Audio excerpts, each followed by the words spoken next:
Acne वुल्गैरिस pimples या मुहासे एक ऐसी स्किन कंडीशन जो आपको यंग पॉपुलेशन में देखने के लिए मिल जाएगी, कॉमनली ड्यूरिंग टीनेज, यानी कि 13 साल से 19 साल के बीच में मेल एंड फीमेल में बराबर मात्रा में देखने के लिए मिलती है। पिंपल्स अपने आप में कोई डेंजरस चीज नहीं है, लेकिन ये एक ऐसी कंडीशन है जो वक्त रहते ट्रीट नहीं की जाए तो पोस्ट इन्फ्लेमेटरी हाइपरपिगमेंटेशन, साथ साथ में पोस्ट एक्ने स्कार्स यानी चेहरे के ऊपर गड्ढे और स्पॉट छोड़ देता है, जो सबसे मुश्किल होता है ट्रीट करना। एक्ने अपने आप में ठीक करना कोई मुश्किल काम नहीं है, लेकिन दाग धब्बों को ठीक करना अपने आप में बहुत मुश्किल है, इसलिए इसका वक्त रहते ट्रीटमेंट हमें ले लेना चाहिए। एक्ने वुल्गैरिस होता क्यों है? बेसिकली ये जो आपके पसीने की ग्रंथियां होती हैं, ऑयल ग्लैंड्स होती हैं, सेबेसियस ग्लैंड्स, उसके ब्लॉकेज की वजह से होती है।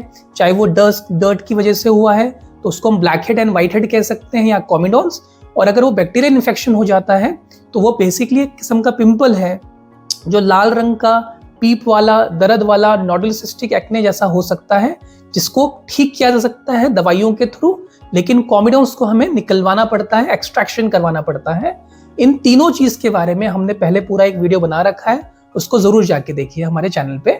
साथ साथ में पोस्ट एक्ने स्कार्स अगर आपके चेहरे पे हैं, पोस्ट इन्फ्लेमेटरी हाइपरपिगमेंटेशन है, तो इसके लिए chemical peelings, derma roller, laser therapies और बहुत सारे और भी प्रोसीजर्स होते हैं, जिस बारे में भी हमने पहले पूरा वीडियो बना रखा है, उसको हमारे चैनल पे जरूर जाके देखिए। इस वीडियो में हम लोग क्या बात कर रहे हैं? हम बात कर रहे हैं कुछ ऐसे प्रिकॉशंस की, कुछ ऐसी मेडिसिन की जो आप परचेज कर सकते हैं अपने आप भी, और कुछ ऐसी दवाइयां जो आपका डॉक्टर प्रिस्क्राइब करता है पिंपल्स के ग्रेड देख के। 1 से लेके 4 के बीच में जो ग्रेड है आपके पिंपल्स का, उसके हिसाब से दवाई लिख के देता है।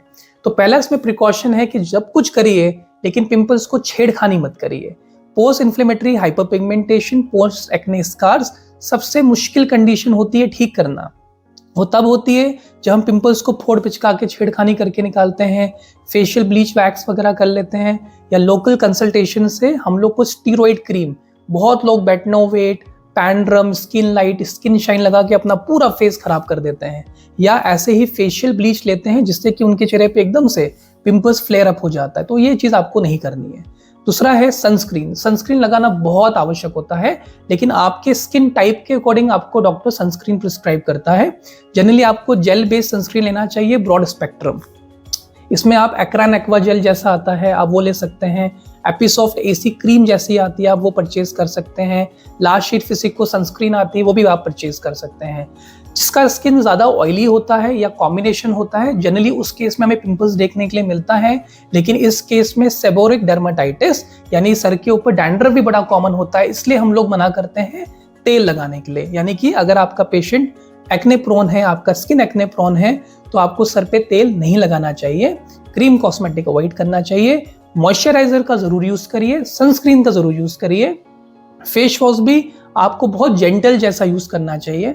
आप चाहें तो सेटाफिल का या एपिसॉफ्ट का क्लींजर भी यूज कर सकते हैं, या KLM आहा फेस वॉश आता है वो प्रिस्क्राइब मैं आपको करता हूँ जनरली, आप वो ले सकते हैं, या एपिसॉफ्ट एसी क्रीम जैसी मॉइस्चराइजर या एपिसॉफ्ट का क्लींजर भी आप परचेज कर सकते हैं। ये सबसे आपके फेस पे एक कालापन थोड़ा कम हो जाएगा, पिंपल्स वगैरह भी कम हो जाते हैं। बहुत जगहों पे सैलिसिलिक एसिड का फॉर्म या फेस वॉश लोग प्रिस्क्राइब करते हैं, वो भी आप एक्ने के केस में ले सकते हैं। अगर हम इसमें ट्रीटमेंट की बात करें तो पहला बहुत सिंपल ट्रीटमेंट होता है, वो है एक किस्म का एंटीबायोटिक जैसे क्लिंडामाइसिन। सेफ ड्रग है, आप उसको ले सकते हैं, एक क्लिंडेक के नाम से मिल जाता है, वो आप परचेज कर सकते हैं। एरिटॉप एन के नाम से आता है, इसमें नियासिनामाइड वगैरह भी है 10% या 2%, जिससे कि आपके स्किन के ऊपर पिगमेंटेशन भी साथ साथ में कम हो जाता है। ये OTC ड्रग है, इजीली आपको मिल जाएगा। लेकिन अगर हम सुपीरियर फॉर्म की बात करें तो इसमें रेटिनॉइड्स वगैरह दी जाती हैं, जो आपको OTC नहीं लेनी चाहिए या आपको डॉक्टर के प्रिस्क्रिप्शन पे लेना चाहिए। इसमें हम ट्रेटिनॉइन देते हैं, एडाप्लिन देते हैं, 0.1% से लेके 0.3% तक के प्रिस्क्रिप्शन में प्रिस्क्राइब किया जाता है। साथ ही साथ में इसमें आपको साथ में एडाप्लिन जो तत्व होता है, जो एक रेटिनॉइड का ही पार्ट है, वो प्रिस्क्राइब किया जाता है, लेकिन साथ में क्लिंडामाइसिन उसमें ऐड कर दिया जाता है, यानी एंटीबायोटिक। हम बेंजाइल पेरोक्साइड प्रिस्क्राइब करते हैं जेल फॉर्म में 2.5 से लेके 5% के बीच में। ये बहुत एफिशिएंट होता है, लाल रंग के पिंपल्स और ब्लैक हेड और व्हाइट हेड को ठीक करने में भी एफिशिएंट होता है, लेकिन क्लिंडामाइसिन उतना एफिशिएंट नहीं है। साथ ही साथ में अगर चेहरे के ऊपर काला धब्बा भी आ रहा है तो उसमें एजिलिक एसिड 10%, 15% या 20% स्ट्रेंथ दिया जाता है, पर थोड़ा इरिटेटिंग सब्सटेंस है तो आपको अपने स्किन के हिसाब से उसको लेना चाहिए।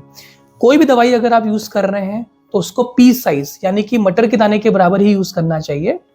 जो रेटिनॉइड्स होते हैं जिसमें एडाप्लिन आ गया, जिसमें ट्रेटिनोइन आ गया, जिसमें रेटिनोइक एसिड आता है, तो उसको आपको हरदम रात में प्रयोग करना चाहिए, बिकॉज ये धूप में डिस्टॉर्ट होता है, इरिटेट कर सकता है। बेंजाइल पेरोक्साइड जैसी दवाइयां भी आपकी स्किन को इरिटेट कर सकती हैं, इसलिए उसको रात ही में प्रयोग करना चाहिए, बहुत ही कम मात्रा में, सिर्फ पिंपल्स और पिंपल्स के दाग धब्बों के ऊपर। अगर हम बात करें खाने की दवाइयों के बारे में तो उसमें एंटीबायोटिक्स दी जाती है, जैसे जिथ्रोमाइसिन या डॉक्सीसाइक्लिन दी जा सकती है। इसमें जो रेटिनोइड विटामिन ए का डेरिवेटिव होता है एक, जिसे हम लोग आइसोट्रोटिनोइन बोलते हैं, वो प्रिस्क्राइब की जाती है। अगर आपके ज़्यादा बड़े पिंपल्स हो रहे हैं, जैसे नोडुलोसिस्टिक एक्ने होता है, वैसे केस में हम लोग इसमें आइसोट्रोटिनोइन प्रिस्क्राइब करते हैं। साथ ही साथ में टॉपिकल ट्यूब्स वगैरह तो हम दे ही रहे हैं, मिनोसाइक्लिन वगैरह ट्यूब भी आज की डेट में आई हैं जो भी काफ़ी एफिशिएंट होती हैं। अगर हम लोग इसको प्रॉपर करते हैं तो आपके चेहरे के ऊपर पिंपल्स के साथ साथ दाग धब्बे भी काफ़ी हद तक ठीक हो जाते हैं। अगर नोडुलोसिस्टिक एक्ने है या एक्ने कॉन्ग्लोमाटा है तो उसके इसमें एपिडो फोर्टे जेल आता है, जिसके बारे में मैंने पहले एक रिव्यू किया हुआ है, वो बहुत एफिशिएंट है। साथ साथ में आइसोट्रोटिनोइन भी उसमें ऐड किया जाता है, पर ये दोनों ड्रग्स बिना प्रिस्क्रिप्शन के नहीं लेना चाहिए क्योंकि इसके अपने आप में बहुत साइड इफेक्ट्स हैं। जो लेडीज प्रेग्नेंट हैं उनको तो बिल्कुल ये दवाई का यूज़ नहीं करना चाहिए। ये दवाइयाँ इरिटेटिंग हो सकती हैं, इसलिए फेस पे इसका प्रयोग हमें अपने डॉक्टर के कहने पे ही करना है और हमें धूप से जितना हो सके उतना बचना चाहिए।